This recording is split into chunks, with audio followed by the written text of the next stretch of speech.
Hello, and welcome again to the Community Broadband Bits podcast, a production of the Institute for Local Self-Reliance. I'm Lisa Gonzalez.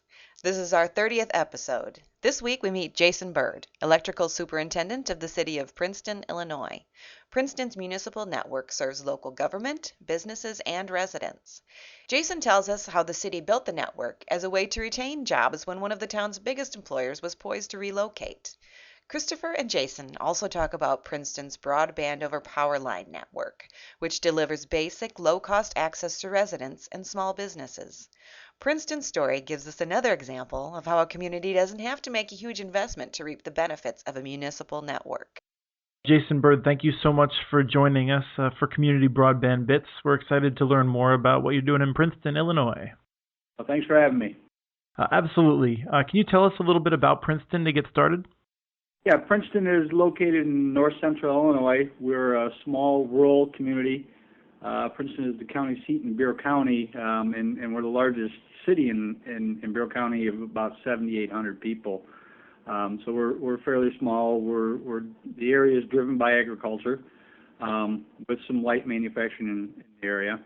But Princeton is a pretty progressive community for a small community. We are located on Interstate 80, and we do have a Burlington Northern Railroad tracks to go through here, along with the Amtrak.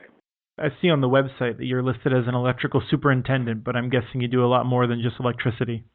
Yes, the city itself has all the basic services. We have water and sewer, and we do have our own city-owned hospital library.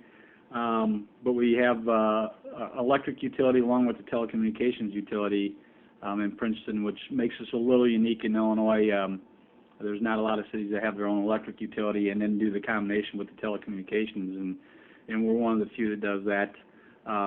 It is a huge benefit to have our own electric utility. It keeps local control, on our rates and rate structures is done locally, which is a benefit to our customers. And so let's delve a little bit into the telecommunications utility. How did that get started? Well, it got started, quite honestly, we had our largest electric and water customer left in 2005 or 2004. And then we had our second largest customer, at the time was our second largest, and it became our largest.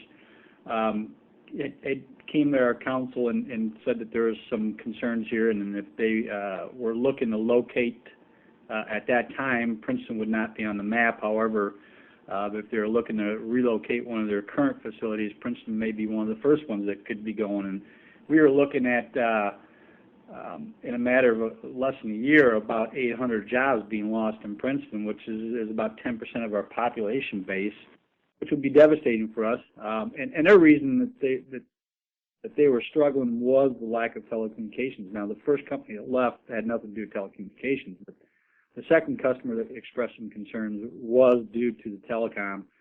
Our city council had got together and made that decision to do something in the municipality side and get involved in telecom and cover our large commercial industrial customers. But being a small municipal, one of the things we always consider is what can we do for everybody. So they had me go out to Manassas, Virginia to take a look at the time was the only EPL run service by a municipal in the United States. So right, and that's broadband over a power line for the uninitiated. It's long been viewed as a low-cost way of delivering, this internet service over an existing facility you already have. Correct, and what made it nice was the fact that we own the the power lines, and we own the poles, and it was a real accessible way for us to get the equipment on there. We had crews that were qualified to install it. And as I was in Manassas, Virginia, the city council had voted at a council meeting to proceed with the fiber, and then when I got back to give them feedback on the broadband over power line technology, and if I felt it was worth moving forward on, and then we would do that on the residential side. And that was towards the end of October, and the request that they made was that they wanted this done by the end of December. So they gave us about 6 weeks to get this done. The initial 12 miles of fiber up, we did do it, and by the end of December, we hooked up our first fiber optic customer. And early the following year, I believe it was 2005, we started our testing of the BPL on the residential side, and then by March, April, somewhere in that neighborhood, we started offering BPL as a service to our residential customers. Where we see the BPL has been real successful is some of the people that are lower income people, and they want high-speed broadband services, but they want it at a low cost, and they're doing minimal things on the internet. Right. I sort of envision sort of fixed income older people. Yep. It's just somebody who wants to send an email to the granddaughter out in California, and they're not streaming movies and things like that. It's not going to work for that. And so for the fiber line, I'm curious. That must have been aerial for you to do it so quickly. Just to get a little bit technical, did you end up putting that in the electrical space on your poles, or did you put it down in the communication space? Nope, we put it up right along our neutral in the electric space. We do have a joint ownership of poles with the phone incumbent, so we wanted to stay out of what technically would be their part of the pole, and so we stayed in our in the electric part of the pole, and most of it is overhead. Currently today, today is we're looking at somewhere between 25 and 27 miles of fiber optics in Princeton. Okay, and now, as I understand it, you have a private sector partner working with you on that. Is that right? Yes, that was the one thing the city council decided right from the get-go, is they did not want to be the ISP. They wanted to find somebody who had that knowledge and form that partnership. One of the things that concerns any municipal is, if our customers perceive we're providing a poor service, a lot of times they perceive all services being poor. So we wanted to kind of avoid that. We wanted to find somebody who that was their business. So we sent an RFP out. We had four responding companies to our request, and we selected Connecting Point IvyNet out of LaSalle Peru area, and they were had already provided quite a few of our customer services in Princeton already. And when we did some research with some of those customers that they were serving, we felt that they fit our model and what we felt was important. And customer service and satisfaction is one of the top priorities we have, and we felt that they met that need. And they were selected. We do have two different agreements, one on the fiber optics and one on the BPL. Part of the agreement was the city would own and operate, or would own and install all the fiber optics. We would install the BPL, but the ISP would own the BPL equipment. So we had a true cost sharing on it, and then we also do a true cost revenue sharing on it as well. On the fiber side, the city's going to get a little bit more because it's our fiber optics. On the BPL side, they're getting a little bit more because it's their equipment. And we've been working together since 2005, and it's really been a great relationship. And presumably, if for some reason in the future, if this company was not meeting its obligations, then because you own so much of the network, you would be able to renegotiate with them or to bring in someone to replace them. Is that correct? That's absolutely correct, yes. The contract is reviewed every 3 years. And so, yeah, if there is a provision in there for either one of the parties to back out or both parties to back out, if they felt they needed to do so. Okay, let's jump back in a little bit more toward the beginning and go over how you financed this network. We financed it initially. Well, it was electric utility. We were providing the labor to install that. So the majority of the cost was coming from the electric utility side itself, with the understanding that loan would be paid back to the electric utility. Keep in mind the BPL equipment was paid by the ISP, so we didn't have to worry about that cost. We had to worry about the cost of installation. So the installation was done through a loan through the electric utility. Several years later, we did receive a grant through the state of Illinois. It was a technology grant. We had worked on that grant with Connecting Point, so we did when that grant was received by us, what we did is we took those funds from the grant and then paid the electric utility back therefore any debt that the telecom side of the business had was taken away, was gone at that point in time. So what do you do with the new revenues as they come in? The new revenue, it's a telecom revenue, and that funds our budget every year. And quite honestly, pretty much from the beginning, we were able to fund enough revenue to fund the budget every year. And we might make $1,000 or so, but we're a nonprofit entity anyway, so our model is not to make a lot of money. We were here to provide a service that was lacking in our community.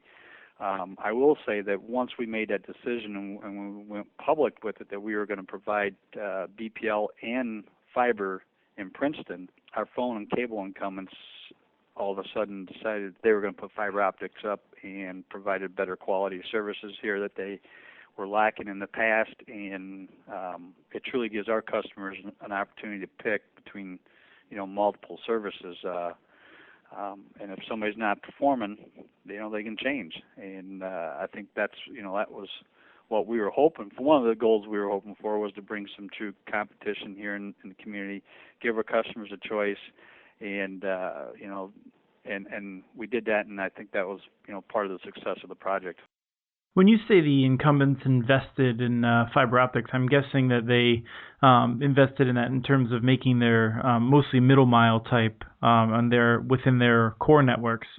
You don't actually have any fiber to the home from the private sector there, do you? I don't believe there is any fiber to the home on the private sector.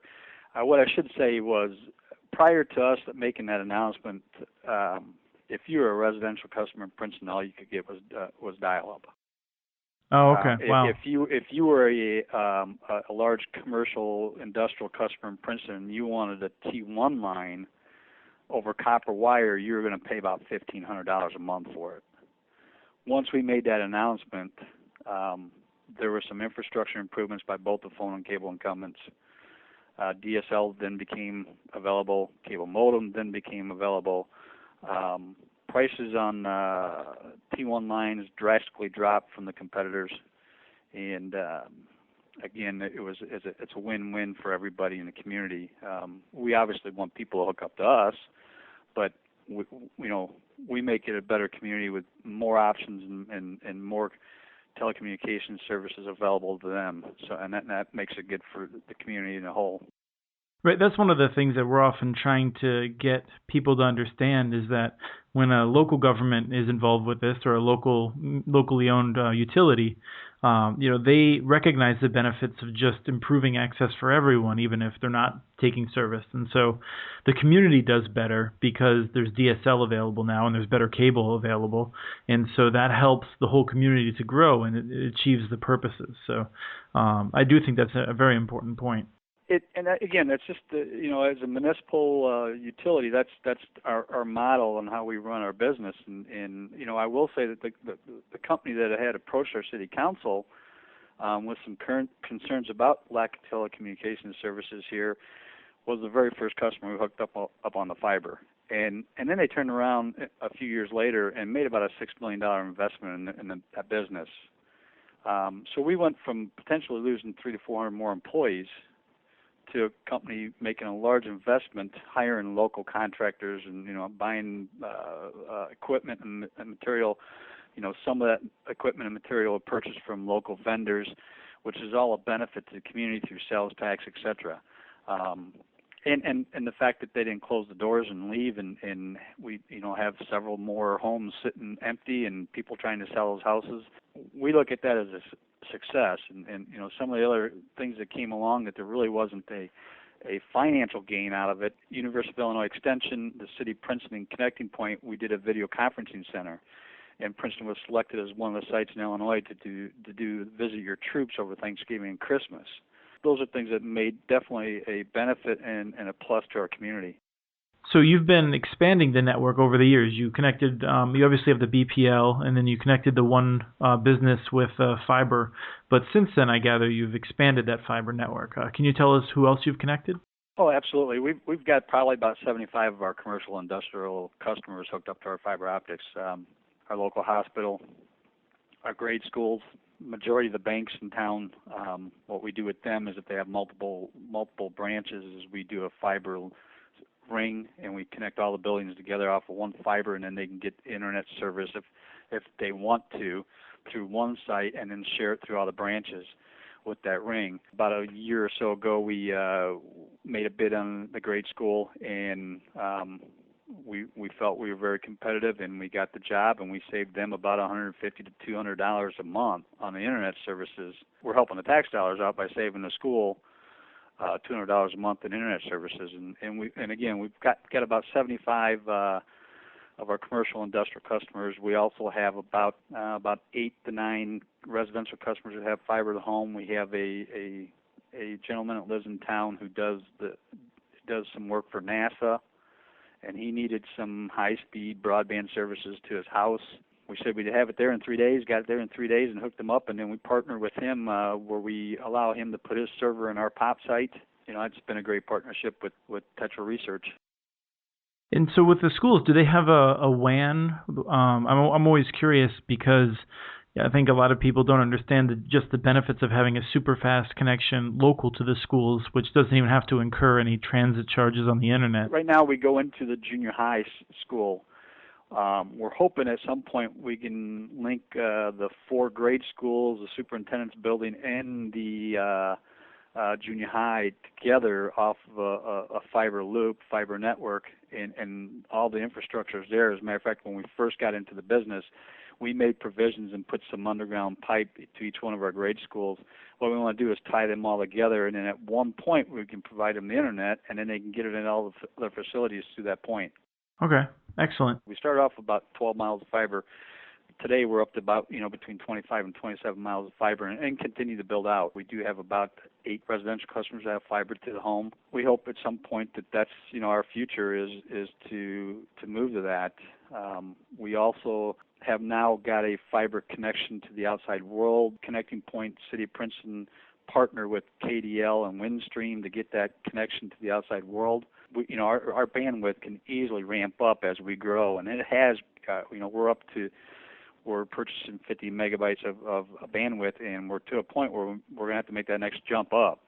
So this is continually growing, and we've been able to continue to be competitive. We may not be the lowest in price, but we're competitive enough. We're getting a lot of the bids when companies are asking for us to compete against the phone and cable incumbents.